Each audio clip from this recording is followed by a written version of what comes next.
انسان تبھی اللہ کی طرف رجوع کرتا ہے جب وہ دنیا میں اپنا ہر ہنر آزما چکا ہوتا ہے۔ غمگین نہ ہو، جو بھی انسان کھو دیتا ہے اسے کسی نہ کسی اور نعمت کی صورت واپس پا لیتا ہے۔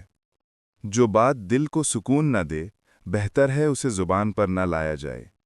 جب الفاظ کمزور پڑ جائیں تو خاموشی سب کچھ بیان کر دیتی ہے۔ دوستی کی کشتی میں پہلا سوراخ شک کا ہوتا ہے۔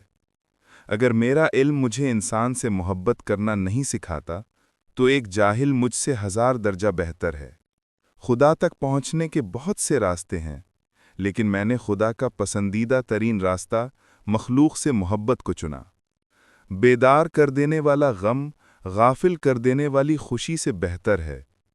کسی نے مولانا جلال الدین رومی سے پوچھا کہ دنیا کیا ہے؟ فرمایا، ہر وہ چیز دنیا ہے جو تمہیں اللہ سے دور کر دے۔ اگر تم عظمت کی بلندیوں کو چھونا چاہتے ہو تو اپنے دل میں انسانیت کے لیے محبت آباد کرو۔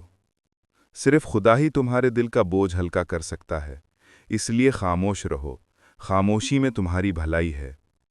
جو عشق رنگ و روپ کو دیکھ کر کیا جائے اسے عشق نہیں بلکہ فسق کہتے ہیں۔ درویشوں کے علاوہ دنیا کے باقی لوگ بچوں کی مانند ہیں جو دنیا کے کھیل میں مگن ہیں۔ یاد رکھیں، مقدس اور پاک مقام میں داخل ہونے کا راستہ آپ کے اندر ہے۔ دانائی کا تعلق بالوں کی سفیدی سے نہیں، عقل اور تجربے سے ہے۔ دل سیاہ ہو تو داڑھی کے سفید بالوں کی کیا وقت؟